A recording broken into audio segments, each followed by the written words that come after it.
Hello, Pace 111 class. It's Steve. I hope that you're all doing well. I wanted to briefly introduce our team project that will be due the end of week 5, but for the current week number 4, there are a couple items relating to the team project that I want to make sure we have on your radar.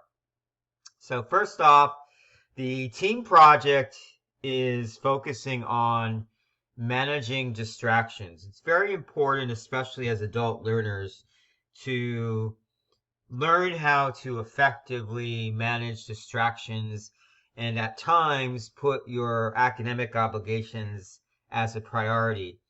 And these distractions can be everything from electronic devices. So sometimes when I'm working, purposely have my cell phone 10 feet away from me so I can't even hear if I get a text message come in. And the computer, video games, our families can sometimes be distractions as much as we love them. They can be distractions as well in a good way. So there is a lot of relevance or rationale for this topic moving forward. So I want to just hit on a couple things. You see here, I have our week number 4 module open. We have the week number 4 discussion here.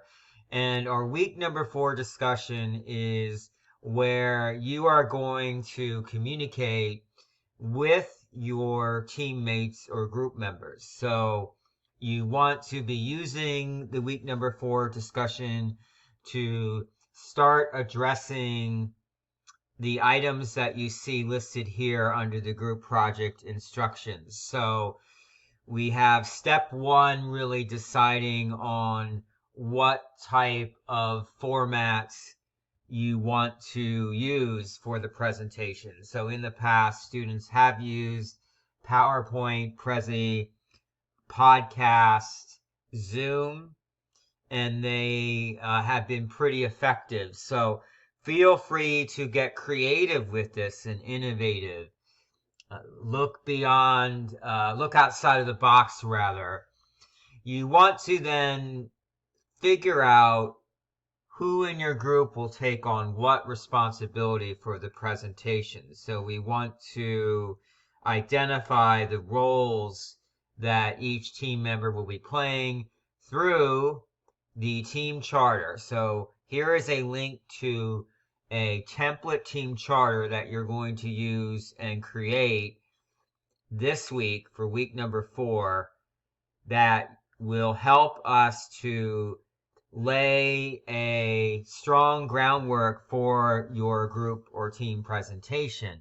So it's building in some accountability, I guess I could say. And all of the team members need to sign off on this template. So it is very important that everyone communicate with each other and you are using the week number 4 discussion. You can still use other means for communicating with your group. You can use Microsoft Office 365, for example. All UMG students have access to that. There's something called Microsoft Teams that you can use to communicate back and forth. I realize that literally the entire class is all over the world, so you may not be in the same time zone. So we have to work with each other and kind of meet each other where we're at in terms of that. Now, week number 5 is when you'll actually turn in your presentation. Actually, let me show you quickly here the team charter. If we can do this here, try to get it on the screen as best we can here.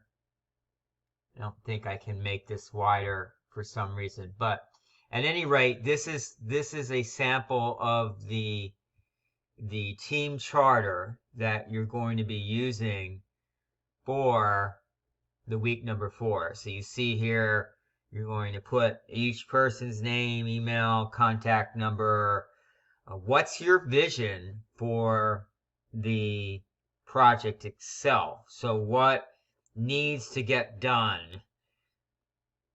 What are the ground rules in terms of communication? How will you communicate? When? And how are you going to handle conflicts and crises that may arise? Making sure that we know who's responsible for what, setting some deadlines so that there is accountability built in, and then we need all of the members of your group to sign in this box and date it. So again, this team charter might seem like some busy work for you, but the reality is that it is going to save you time later. It's going to hopefully save or prevent conflicts from arising between group members. We really want everybody to be on the same page with that. So back to Leo here. So in week number 5, you can look ahead to week number 5 to actually look at the details of the assignment are also listed here under week number 5. So you will actually upload your entire presentation for week number 5. So you don't have to submit it. It's not due, as you see here, until June 22nd. So for the current week, week number 4, you're just going to simply be focusing on getting to know your team members, laying out the expectations, deciding who's going to perform what function, how they're going to contribute to the team project, and getting that team charter completed and submitted by next Tuesday, June 15th. All right, I'm going to end things here. I've talked way long enough. As always, hopefully you know by now in this course, you have any questions, comments, please feel free to reach out to me through email. Under the discussions, I would point out that there also is an Ask the Professor discussion forum here that you can use to post questions. Email, I might respond to faster because that comes right to my phone. So thank you so much for listening, and keep up the great work that you're doing in this course. I'm very humbled and inspired by everything, all the experiences that you bring to UMGC in this course, and really appreciate all the time and effort you're putting into the course. So thank you so much, and have a great night.